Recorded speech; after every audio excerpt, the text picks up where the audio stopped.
Hi you guys, I am super excited because we are starting a new module today, module 14, and it is all about fractions and area.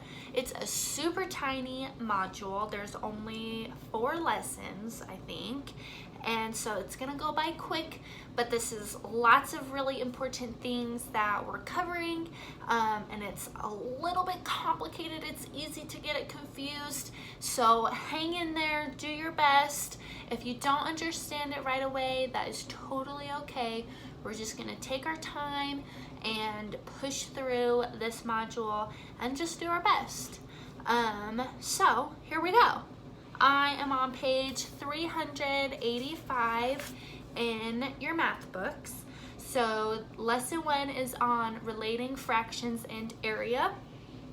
Our I can statement says, I can use a fraction to show that equal parts of a whole shape have the same area. So you'll notice as we get more and more familiar with fractions, you'll start to notice a pattern and a similarity with fractions and multiplication.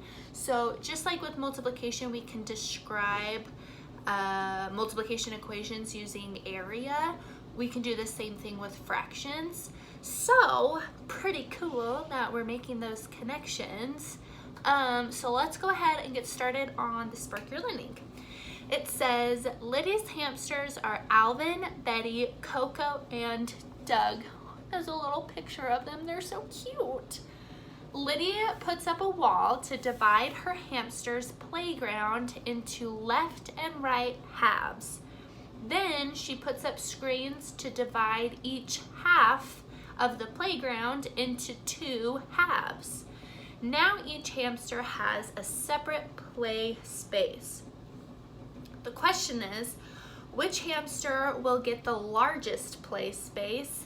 Explain your thinking. So here we have Alvin, Betty, Coco, and Doug's play area, okay, over here in this map. Now I am going to redraw the playground area down below. So I already did it before I started the video. So you guys go ahead and do it right now. Now the way I redrew it, we have to be exact. So I just counted the bottom line, how many spaces across the playground was, and then how many spaces up. So it was 12 spaces on the bottom and 8 spaces going up and down. Does it sound like multiplication already? Number of groups, number in each group. And so then what I did was divide it in half, just like above. So if there's 12 spaces on the bottom, I counted 6 and drew a line. So 1, 2, 3, 4, 5, 6, line. And then 1, 2, 3, 4, 5, 6 on the rest of the side. Then to copy above, I did this in half. So now that this half is a length of 6, half of 6 is 3. And so now I have 1, 2, 3, line, and then 1, 2, 3. And then over here, we did it across. And so I counted down. If it's 8 down, half of 8 is 4. So I counted 1, 2, 3, 4, and drew a line.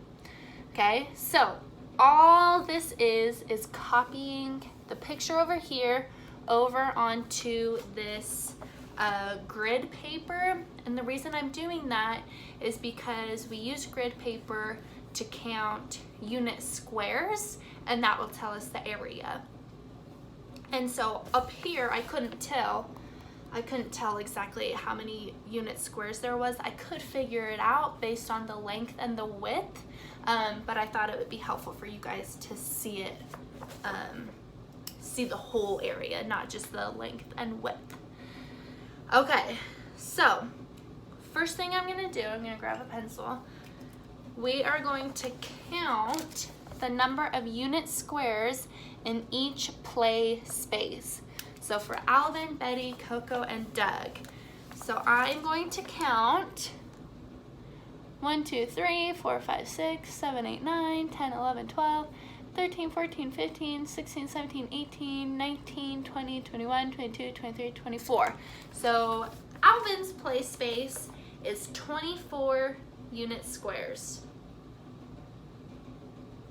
Now, I could have figured that out by multiplying 8 times 3, because the length is 8 and the width is 3.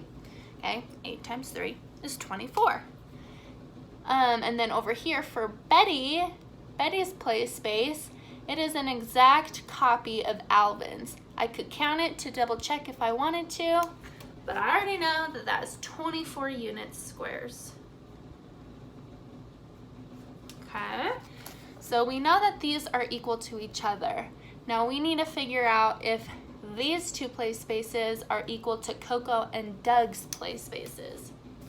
So for Coco's play space, I'm just gonna count like I did before. 1, 2, 3, 4, 5, 6, 7, 8, 9, 10, 11, 12, 13, 14, 15, 16, 17, 18, 19, 20, 21, 22, 23, 24. 24? Oh my gosh, 24 unit squares. Again, I could have figured this out because the length, or the width, is 6 and the length is 4. And 6 times 4 equals 24. So we had a different length and width than Alvin and Betty's play space, but we still had the same area. And we know that if we're gonna pause, think back to when we were learning our multiplication facts, we know that numbers can have multiple different factors and different combinations to equal the same product. Like 2 times 12 equals 24, 3 times 8 equals 24, 4 times 6 equals 24. Same with 18, 2 times 9 equals 18, 6 times 3 equals 18. So we know that different pairs of factors can equal the same product. In other words, we could have the same area shown by different shapes. So cool. So cool. So there is a lot going on here. Long story short, Alvin, Betty, Doug, and Coco's play spaces are all equal to each other because they all have an area of 24 square units. Okay. So that was our Spark Your Learning. That was a lot. Deep breath. Totally okay.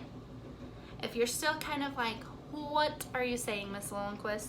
That is totally fine. We're just gonna keep on going and see if things start clicking. And if they don't right away, that's fine. No worries. Okay, I'm on the next page, page 386. It says, number 1, Davita draws lines to divide shapes A, B, and C. Which shapes are divided into equal areas?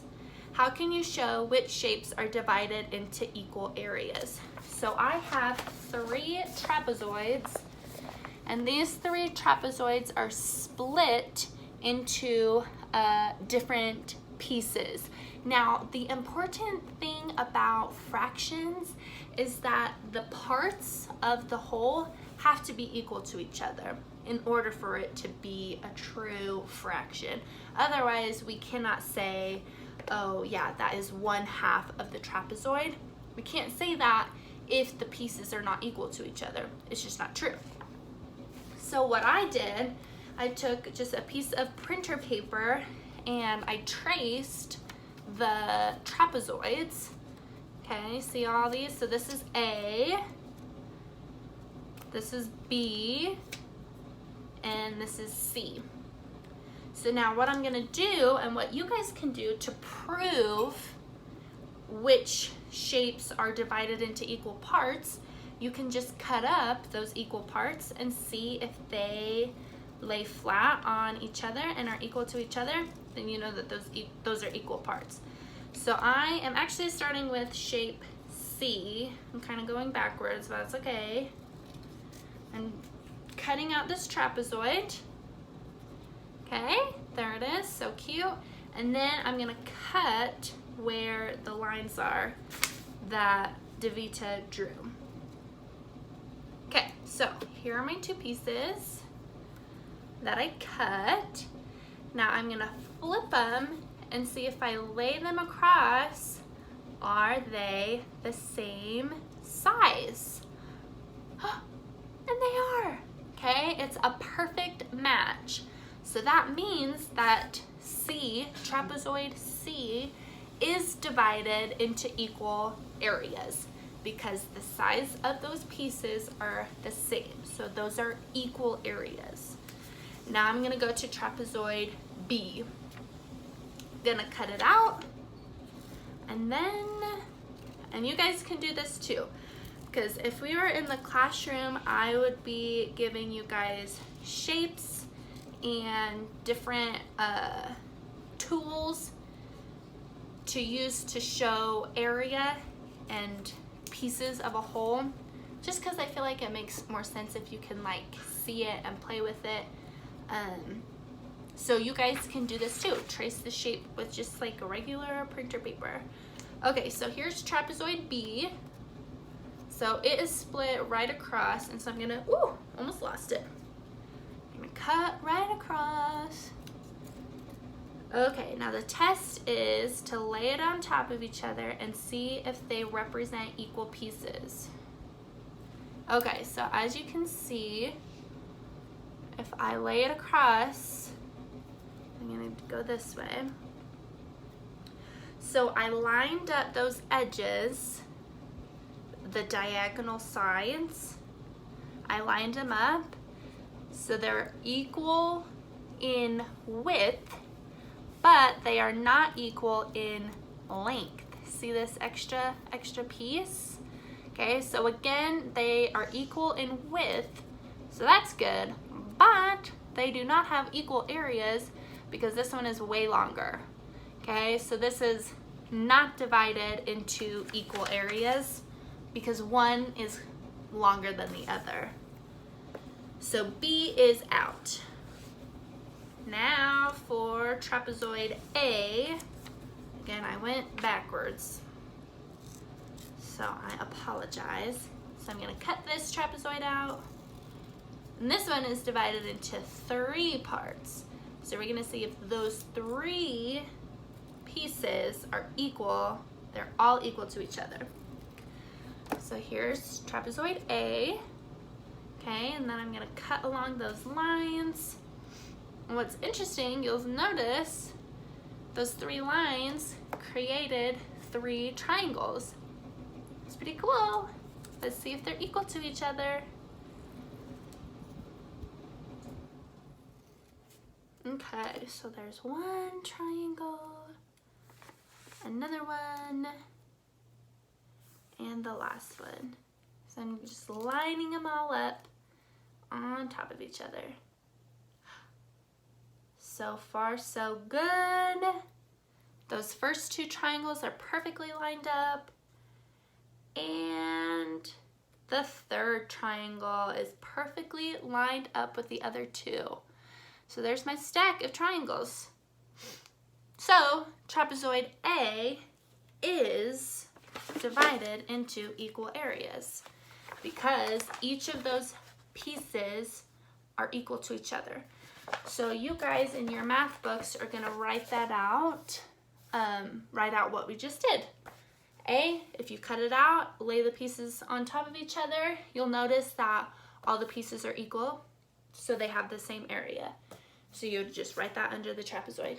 Trapezoid B, we traced it, cut it out. We noticed that the top part is shorter than the bottom part, so those are not equal. And for trapezoid C, traced it, cut it out, cut it in half, and those 2 halves laid on top of each other were equal to each other. So these are 2 equal areas. So A and C are the equal trapezoids, or excuse me, are the trapezoids divided into equal areas. They are not equal to each other. But, and trapezoid B is not divided into equal areas. All right, number 2.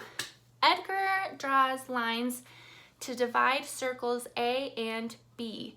Each circle is the same size. Are the parts of circle A equal or unequal? How do you know? So I am looking at circle A. Okay. Circle A is divided into 4 parts, and I want to determine if they are equal parts. Now, if I were to cut this up, or if I were to trace it and cut it up and lay those pieces on top of each other, they would be the same. It's like a pizza. All those pieces of pizza are equal. So that's what you would write down. If you were to take this circle and fold it in half, right? Fold it in half. In fact, hold on. I'm gonna take my science tool, my compass. Okay, so if I took this circle and folded it in half, I'll do it this way. Folded it in half. Okay, and then folded it in half again, I would get that equal piece. Unfold it and see, there are my 4 equal pieces. So fold it in half, fold in half again, all those pieces are equal. And they're equal because they're symmetrical, because I folded them in half perfectly. So yes, those parts of circle A are equal. Now let's look at circle B. Are the parts in circle B equal or unequal? Let's take a look at the circle. Okay, so this circle, I know it's on the edge of my book, so it's kind of hard to see. We just have 4 parts going horizontal across the circle. Now you can see that the top and bottom pieces, those are probably equal to each other, but they are definitely much smaller than the inside sections. So those are not equal. All right, we're cruising. Number 3, it says, Raina divides a rectangle into parts. Are the parts of the rectangle the same shape? Explain how you know. So here is the rectangle that Raina drew, and she split the rectangle up into different parts. And so we have to decide if those parts are the same shape. Now a shape is like triangle, rectangle, trapezoid, things like that. So I'm looking at this, and we do not have any of the same shapes. None of those are the same shapes. So we're going to say no. No, the parts of the rectangle are not the same shape. And we know that, oops, sorry. Okay, we know because they have different lengths, they have different widths, so they are definitely not the same shape. I dropped my pen, so I have to grab another one. Okay. Part B says, do the parts of the rectangle have the same area? Now this is a different question. How do you know? Do they have the same area? Well, they're drawn on a grid paper, so I can count the unit squares. So let's start with the yellow shape. 1, 2, 3, 4, 5, 6 unit squares. Okay, now let's do the green one. You see? 1, 2, 3, 4, 5, 6. Let's do the pink one. 1, 2, 3, 4, 5, 6 unit squares. And finally, the orange one. 1, 2, 3, 4, 5, 6. Okay, so all of these rectangles have the same area. And how do we know? Because they each have an area of 6 units. So you would write, they have an area of 6 units. Now part C says, what fraction of the total area of the rectangle is shaded yellow? How do you know? So when we think of fractions, we want to think of the parts that we're counting, so the parts being counted, over or on top, that's our numerator, of the total equal parts of one whole. Okay, so that's kind of like our definition of a fraction. So no, none of these none of these shapes in the rectangle are the same, but they have the same area. So are they equal? Are they equal parts? Yeah, they are. So how many equal parts do I have in this one rectangle? I have 1, 2, 3, 4 equal parts. So that is my denominator. Now my numerator is the number that I'm counting. And what am I counting? The area that is shaded yellow. I'm looking for what's shaded yellow. And how many parts are shaded yellow? 1. Okay, so they don't have to be the same shape in order to have the same area. We are really focused on having the same area and covering the same amount of space in order to be equal parts. All right, let's go to the check understanding. It says, circle the shape that is divided into parts with equal areas. So out of those two circles, which of these is divided into equal areas? Well, we can clearly see that this circle has 2, 4 little slices and then 2 really big slices. So that is definitely not equal areas. So this circle with the 6 equal pieces, that circle is divided into equal areas, equal parts. Number 2, for the rectangle shown over here, do both parts of this rectangle have the same shape? Explain how you know. So do they have the same shape? Well, this one has a length of 1, 2, 3 and a height of 4, but then there's a height of 3, a length of 2, and a height of 1. There's a lot going on. It kind of looks like Utah. And then this one over here has a length of 2, a height of 4, and then a length of 3 on this side, a length of 2 over here, and what's that? The length of 1, 2, 3, 4. Okay, so there's a lot going on. They're not the same shape at all. So you would say no, because they have very different lengths and widths. And then it says, which part of the rectangle covers a greater area? How do you know? Now, does the length and width, if their length and their width are different, does that make automatically the area different? Not necessarily. And so we have to be a little bit careful when we think about that. We have to actually count the unit squares.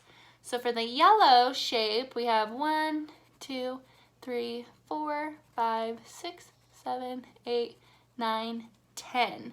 So this is an area of 10 unit squares for the yellow shape. Now let's do the blue shape. 1, 2, 3, 4, 5, 6, 7, 8, 9, 10 again. So even though their lengths and their widths are kind of all over the place, they still cover the same amount of space. They still cover the same area. So which part covers a greater area? In other words, which one is more? Neither. Neither. They're the same. So that's what you would write down. They're the same, or they cover, that's a better way to put it. they cover the same area of 10 unit squares. So you'd write that all out. 10 unit squares. All right, we're hanging in there. Last page. Number 3. Garrick says that the shaded area is 1/3 of the whole because it is one of the 3 parts that all have the same shape. Aiden says that the shaded area is not 1/3 of the whole because the 3 parts do not all have the same area. Which student's reasoning is correct? All right, so who is correct, Garrick or Aiden? Garrick says that this piece right here, oops, can you see it? Is 1/3 of the whole trapezoid, okay? And he says it's because it's the same shape. Now this is very similar to the problem that we did earlier, trapezoid B, where we took our trapezoid and we cut it in half, but we cut it in half horizontally. For this trapezoid that Garrick and Aiden are working with, they did the same thing. Where did it go? They did the same thing, but they did a horizontal cut into 3 parts instead of 2 like this one. So we said for this one, yes, that's the same shape, right? It's 2 little mini trapezoids, but when you line up that diagonal edge, one is significantly longer than the other, and that goes for this triangle as well. If you cut these up and lined them all up, this would be the shortest, this would be middle, and this would be the longest piece. So they are not equal parts, not equal areas.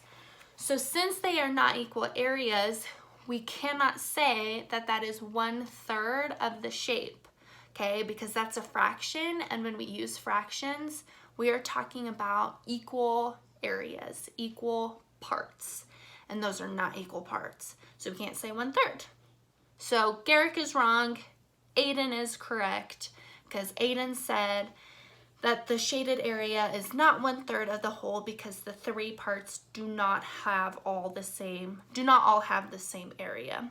So that's what you're gonna write down for the answer, is that Aiden is correct, because they are not equal parts. All right, number 4. Cross out any shapes that have parts with unequal areas. Unequal, that means not equal. Let's look at this hexagon. This hexagon is split right in half from like a little corner to corner. So if you were to fold that in half, fold that on top, that would be perfectly symmetrical. So these would be equal areas. So we're not going to cross that out. We want to keep it. For this circle that's divided into 8 pieces, we're dividing across the center. So again, just like we did earlier with the circle, if we fold it in half again, those are symmetrical, so those are equal parts. This triangle, okay, so this triangle, we divided it in half here, and that would have been a good symmetrical line, right? But then we drew these lines right here. Now, is this little tiny triangle, this cover the same area as this big space right here? No. So these are not equal parts. All right, and then finally our trapezoid divided into 3 equal parts, making 3 triangles. This is just like the one from earlier, and these are going to be equal sections. If we cut them up, laid them on top of each other, they would be perfectly the same. All right, number 5. Use the rectangle for 5 through 6. Are the parts of the rectangle equal in area? How do you know? Well, if they're equal in area, that means they cover the same space. Do they have to be the same shape? No, but they have to cover the same space. So we're going to count the unit squares. 1, 2, 3, 4 for the red part. 1, 2, 3, 4 for the blue part. 1, 2, 3, 4 for the yellow part. So these are all, they all have an area of 4 unit squares, so they have an equal area. So you're going to say yes, because the question is, are the parts of the rectangle equal in area? And you will say yes, because each area is 4 unit squares. So you'll write that all out. The number 6 says, what fraction of the rectangle is shaded blue? Now, can we write a fraction for this shape? Yes, we can, because they have equal areas, equal parts. How many, our denominator is going to be the total number of equal parts in the whole, so in this rectangle. How many equal sections do I have? 1 for the red, 2 for the blue, 3 for the yellow. So I have 3 equal parts, so that's my number on the bottom. Now, the number on top, our numerator, is what we're counting, and we're counting the parts that are blue. And there is 1 section that is blue. 1/3, 1 section that is blue. All right, so you'll do your learning mindset, you'll do your homework assignment, and everything will be totally groovy. Again, I hope this started to click a little bit towards the end of the lesson. Play around with it, trace those shapes, cut it out, lay it on top of each other and see how they are the same area or see how they're not the same area, and just kind of do your best with it. I'm sure it'll be great and you'll do fabulous. That's all for today. So I will talk to you later. Love your guts. Bye.